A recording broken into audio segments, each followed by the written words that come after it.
Un panneau solaire, ça carbure au soleil. Si vous cherchez les panneaux solaires, allez ailleurs, surtout pas en Afrique, au risque de croiser des millions de gens qui vivent dans le noir une fois le soleil couché. Ce triste constat fait partie de la malédiction africaine de l'énergie, ou même de la malédiction africaine de son développement. Mais pourquoi les Africains, ne serait-ce que par orgueil, ne sont pas foutus de tous s'équiper en panneaux solaires? C'est ce que nous allons voir dans cette vidéo. Vous allez comprendre que c'est pas si simple que ça.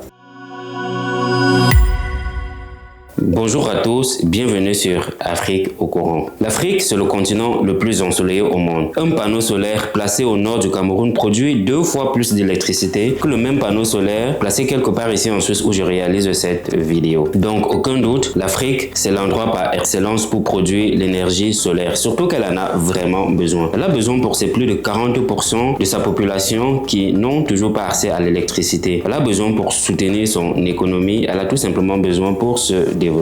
Mais qu'est-ce qui bloque et pourquoi ailleurs ça marche même dans les conditions les moins favorables? Quelles sont les conditions préalables au développement de l'énergie solaire en Afrique? Je pourrais répondre à cette question par une réponse très simple du style: il faut que les gouvernements africains fassent leur job. Après tout, c'est de leur faute si plus de 600 millions d'Africains sont encore dans le noir. Mais quand on questionne la responsabilité des États africains, qu'est-ce que cela implique? Qu'est-ce qu'il faut faire pour accélérer l'adoption de l'énergie solaire en Afrique? C'est à ces questions que je vais essayer de répondre en détail dans cette vidéo. Regardez-la jusqu'à la fin, vous pourrez apprendre quelque chose, mais surtout partagez-la dans votre réseau. Je vous en remercie. Le plus important à retenir dans cette vidéo, je préfère le dire tout de suite, c'est le fait que les gouvernements africains doivent mettre sur pied des stratégies de production d'énergie décentralisée adaptées au contexte socio-économique de leur pays. Comme ça, c'est dit. La production décentralisée, c'est simplement le fait de produire l'énergie là où elle va être consommée afin de supprimer l'infrastructure de transport entre les centrales et les consommateurs. Donc, premier point très important, il faut renforcer l'attractivité du secteur d'énergie pour attirer les investisseurs, mais ceci pour la stratégie de production centralisée. Je dis bien centralisée et non décentralisée. La production d'énergie centralisée consiste à générer de l'électricité dans des grandes centrales électriques en un seul lieu. Cette énergie est ensuite transportée via des lignes de transmission à haute tension jusqu'aux sous-stations, puis distribuée aux utilisateurs finaux. Ce modèle permet de produire de grandes quantités d'énergie efficacement en réalisant des économies d'échelle, mais va nécessiter une infrastructure complexe de transport et de distribution. Vous vous demandez pourquoi je parle de production centralisée alors même que l'énergie solaire est naturellement propice à la production d'énergie décentralisée. Le soleil brille bien partout. Bien, c'est simplement parce qu'il n'est pas possible de mettre en place une stratégie de production décentralisée durable si nous ne maîtrisons pas parfaitement la production d'énergie centralisée. Je rappelle aussi que tous les pays du monde ont commencé par baser leur stratégie énergétique sur la production d'énergie centralisée. Et c'est aussi le cas de l'Afrique, même si elle accuse un grand retard dans le développement des infrastructures. Pour dire simplement, les pays africains, pour la majorité, ne maîtrisent pas encore la gestion de leur système énergétique. Et il faut commencer par là. Les États africains doivent faire de façon très intentionnelle, même intensive, le marketing de leur marché sur des questions énergétiques. À l'état actuel du marché, je proposerai dans une approche très transparente de segmenter le marché pour pouvoir faire une analyse de risques et d'opportunités économiques par zone. Pour conclure ce chapitre, je dirais qu'une gouvernance visionnaire et pragmatique est nécessaire pour conduire efficacement le développement du système électrique africain. Il faut simplifier les procédures, rendre les règles du jeu transparentes. La formation des professionnels hautement qualifiés est aussi un enjeu crucial à anticiper dans cette démarche. On voit très bien que l'accès à l'énergie, c'est l'enjeu le plus gros challenge au développement de l'Afrique. Bien que la production d'énergie centralisée reste au cœur de cet enjeu, un système de production décentralisé devrait ouvrir de nouvelles perspectives et représente, à mon avis, la solution pour l'autosuffisance énergétique africaine. La difficulté est donc de combiner les deux stratégies dans un marché avec un niveau de maturité aussi faible. Dans la suite, nous allons voir quelles sont les conditions préalables au développement de la production d'énergie décentralisée en Afrique.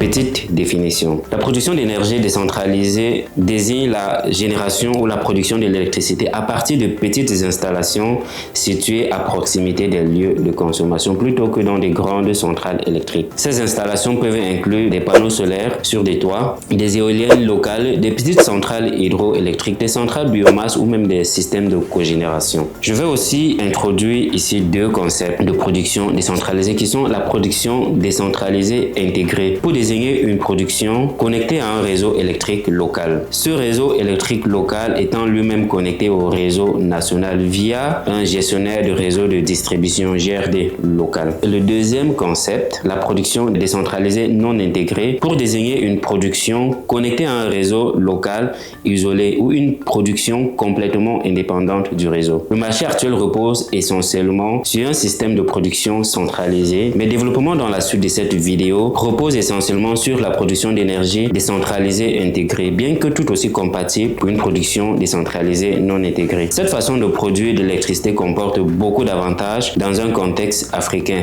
mais aussi des contraintes techniques pour se déployer à grande échelle. Nous allons voir tout cela en détail dans la suite de cette vidéo. Pourquoi la production d'énergie décentralisée serait la clé pour l'autosuffisance énergétique africaine? Donc on va commencer par voir quels sont les avantages de la production d'énergie décentralisée qui sont directement liés à ces caractéristiques que je vais me limiter à donner ci-dessous. Donc le premier avantage, c'est la proximité. Donc les sources d'énergie sont situées près des utilisateurs finaux, réduisant ainsi les pertes liées au transport de l'électricité. Le deuxième avantage, c'est la variété des sources. Ici, on aura l'utilisation de diverses sources d'énergie renouvelables et Dieu seul sait à quel point l'Afrique est riche en potentiel régulièrement reparti. Et ensuite, on a la flexibilité permettant d'ajuster rapidement la production en fonction de la demande locale. L'autonomie, c'est ce qui va permettre aux communautés et aux entreprises d'être plus autonomes en matière énergétique, réduisant la dépendance aux grandes infrastructures centralisées. Donc, l'amélioration de la résilience du réseau électrique face aux pannes est aussi à noter, car la production est répartie sur plusieurs petites installations. Comme vous pouvez l'imaginer, le développement de la production décentralisée intégrée s'accompagne de nombreux défis techniques qui doivent être relevés pour que l'ensemble du système électrique fonctionne parfaitement. C'est ce que nous allons voir dans la suite de mes développements. Si tout le monde commence à produire et à injecter l'énergie dans le réseau électrique local, le plus gros challenge, c'est d'assurer la stabilité du système électrique global, avec la contrainte que la production doit toujours être égale à la consommation. On peut parler de la sécurité des biens et des personnes, mais ceci arrive à un niveau beaucoup plus local. Dans un système de production centralisé, les flux d'énergie vont des grandes centrales vers les consommateurs. La maîtrise de la stabilité du système est plus simple, parce que très peu de paramètres entrent en jeu. Quelques grandes centrales de production, donc plus de 60% de la production est consommée par quelques grands consommateurs. Dans ce contexte, on règle la stabilité du système en ajustant facilement la production et ou la consommation par des délestages ou les stockages à grande échelle. Dans un système centralisé, c'est beaucoup plus complexe parce qu'il y a déjà beaucoup plus d'acteurs sur le réseau, impliquant un grand nombre de paramètres à ajuster, réguler, contrôler pour assurer la stabilité de l'ensemble du système. Et c'est ça la difficulté. Donc, un socle technique important est à mettre en place pour réussir à gérer tout cela. Et on revient sur le développement de l'énergie solaire qui est question dans cette vidéo. Vous comprenez que cette énergie ne peut se développer efficacement que dans une approche de production décentralisée. Le soleil brille partout où on a besoin de l'énergie. Au-delà des défis techniques, le plus gros travail à faire pour l'Afrique est au niveau organisationnel et réglementaire. Et c'est mon plaidoyer à travers cette vidéo. Nous devons décentraliser la gestion de nos systèmes électriques et créer des gestionnaires de réseaux de distribution locaux et libéraliser la production indépendante. Pourquoi créer des GRD locaux est indispensable en Afrique? Je vais vous donner mes raisons tout de suite. Les pays africains sont très vastes, avec des cultures et des identités très diversifiées.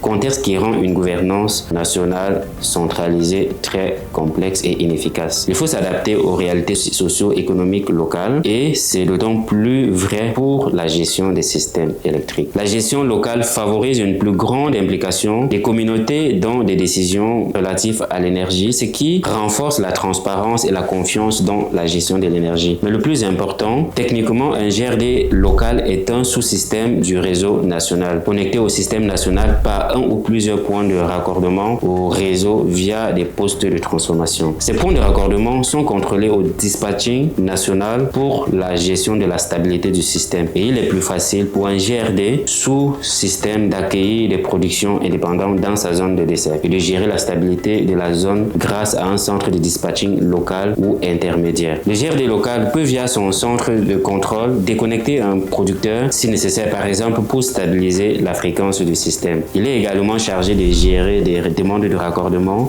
des petits producteurs, maîtrisant ainsi l'impact local et par extension l'impact sur le système national. La gestion des rétributions d'énergie est aussi simplifiée au niveau local, puisque dans un contexte de production décentralisée, les flux d'énergie sont bidirectionnels entre le consommateur producteur et le GRD local. En conclusion à cette vidéo, vu le retard de développement actuel, vous pouvez comprendre que le chemin vers l'autonomie énergétique africaine ne sera pas pour aujourd'hui ni même pour demain. Il faudra des réformes extrêmement ambitieuses et c'est l'appel que je fais au gouvernement africain dans cette vidéo. Il faut former des milliers d'ingénieurs, des milliers de professionnels. On ne se rend pas compte à quel point l'Afrique aura besoin de talents pour travailler sur son système électrique. Un environnement d'affaires favorable sera toujours la base d'attraction des investissements internationaux. Il faut travailler dessus. Une autre responsabilité repose sur les entrepreneurs, que ce soit sur l'éducation du marché ou le développement des solutions innovantes et bien plus. Merci d'avoir regardé cette vidéo. Si ce type de vidéo vous plaît, dites-le moi en commentaire, ça m'encourage à en faire davantage. Mais surtout, je vais essayer de publier une vidéo chaque dimanche sur une analyse comme ça liée à l'énergie en Afrique. On va parler de tout, de la mobilité électrique, du mix énergétique,